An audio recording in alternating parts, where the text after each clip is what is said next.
Welcome to my classroom. My name is Christine, and today we will be covering English idioms describing emotions. So I know you guys are learning a lot of idioms in English class or maybe in academy. So today I'm going to be covering some of the popular ones that we use in America, and then also explaining to you how to use them in conversations and how we use them in conversations. So let's get started. So, number one is to go to pieces. So, what does that actually mean? So, if you take it literally, you have all these little pieces, right? Like you have maybe pieces of cake, you have little pieces of glass. So, little tiny pieces, right? So, it's not actually something that's whole anymore. Oftentimes it means it's broken. So, let's say you had a vase and you dropped it on the floor, it broke into pieces. That's the literal meaning. So let's try to figure out what it means as an idiom when you say someone goes to pieces. So originally you had that vase, right? This is a vase.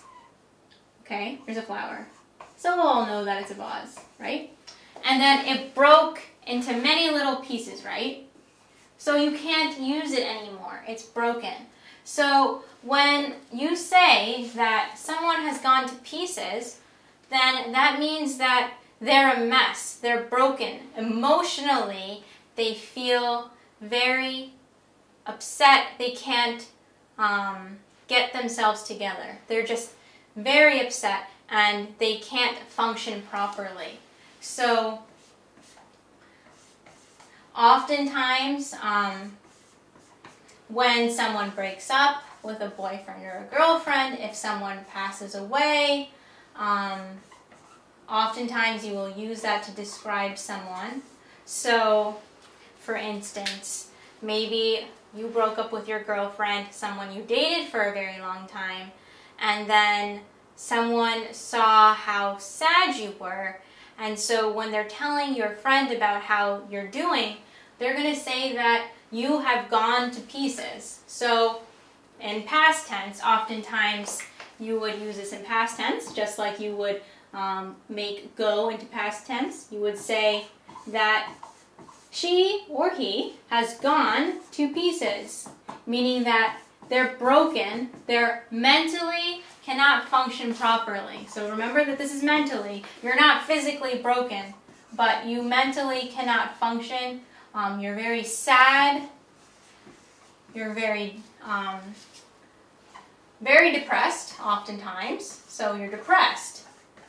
So just like that vase is broken and cannot be used, when you say someone has gone to pieces, they mentally feel like they're broken and cannot function. So that is go to pieces or gone to pieces. So let's cover number 2, beside yourself. So what this literally means is something is next to you, right? Beside yourself. This is like maybe if this pen was right here, this pen is beside me. However, as an idiom, that means that you're just so excited you can't contain yourself. So you're beside yourself. So this one is a little bit harder to describe, to try to make a literal meaning out of it. So you might just have to remember the meaning for this one, guys. So that just means that you are so excited that you cannot hold it in. So you can't keep it inside. You have to show it. You have to show it to everyone. You're just so excited. So let's say that maybe you really love this singer. You've been a fan of this singer for maybe 10 years. And finally, they're having a concert in your town and you can afford to buy the concert tickets. Well, you're just so excited that you are going to be able to go to the concert. Maybe you even have VIP tickets. You have tickets that will get you to see the singer in person. So you are so excited, you're telling all your friends about it, and you're saying that you are beside yourself, that you're so happy to see this person perform. So when you say quote, I am beside myself, then that means you are excited. You could even maybe just say, I am so beside myself that I can see this person have a concert. So I know we've covered a lot of idioms that actually were a bit of slang and maybe you can't really use with your boss or with your teacher, but actually this one is perfectly fine to use with your teachers or with your boss. So my little stamp of approval, this little star, means you can use this with your boss and your teachers. So go ahead and try that. So number 3 is close to home and struck a nerve. So these are 2 different idioms, but the reason why I have these 2 totally different idioms is because they actually mean the same thing.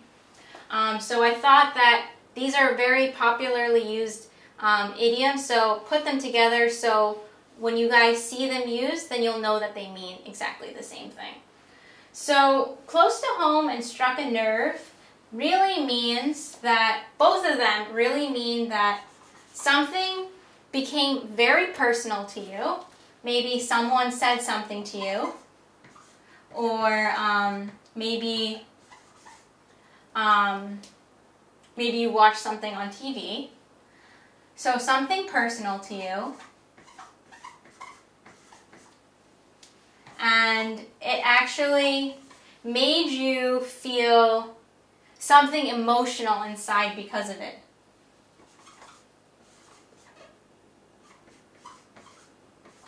Okay, let me explain that a little more. So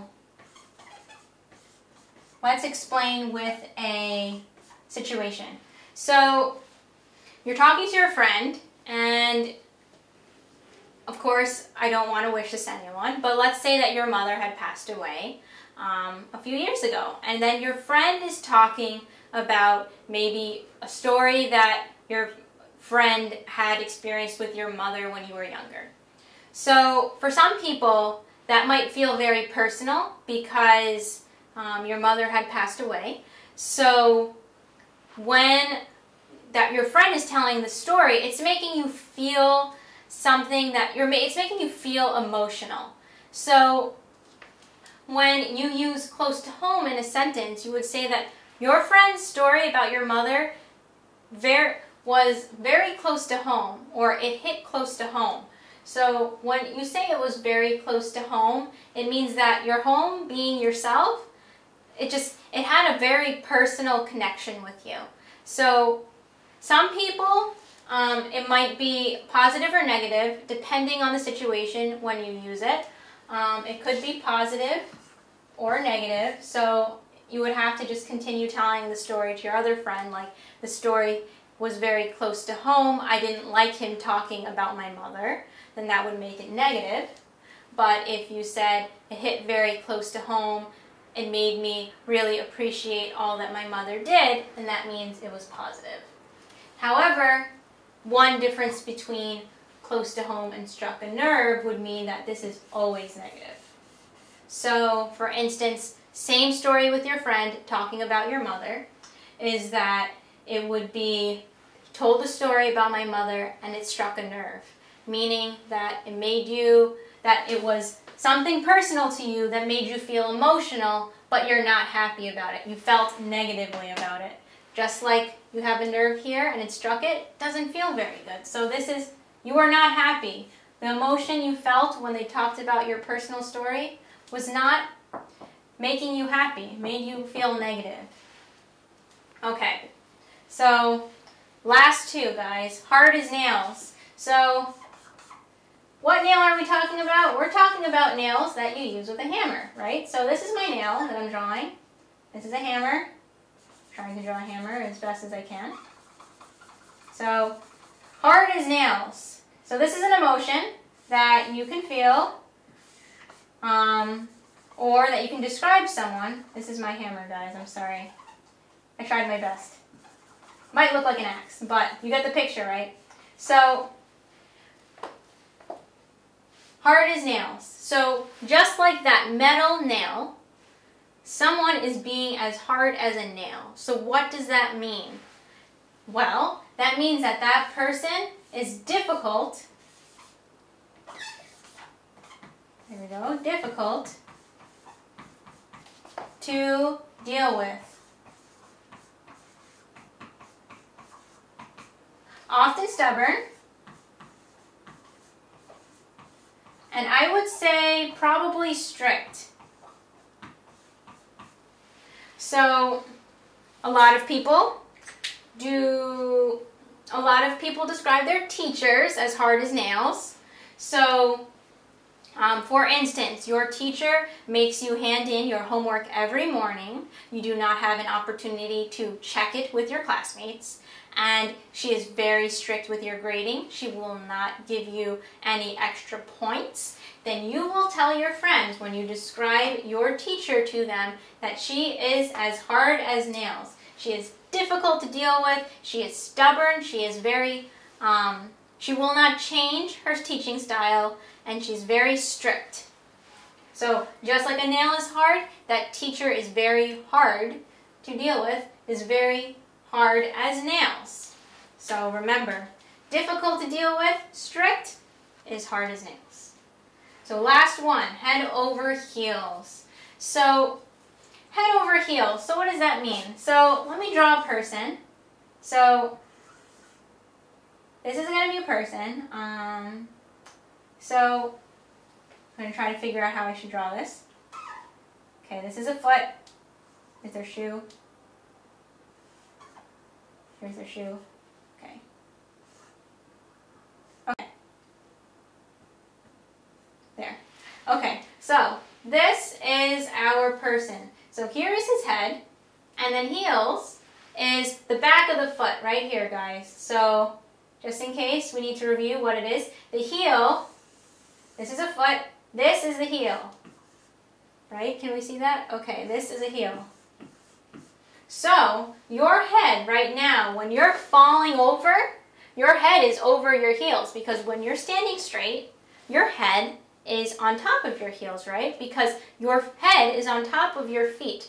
But if you're like this, then your head is in the front, right? Do you see my little stick figure, right? His head is now over his heels. So, head of heels. Oh my gosh, guys, I'm sorry. That should be head over. I apologize. Should be head over heels. Okay, head over heels. I knew something looked off. Okay, so head over heels. So just like I said, your head is over your heels. That means that you can't stand straight because you are so in love. So we're ending with a happy idiom. So let me erase this so we can have some space. So, when you're head over heels, you are uncontrollably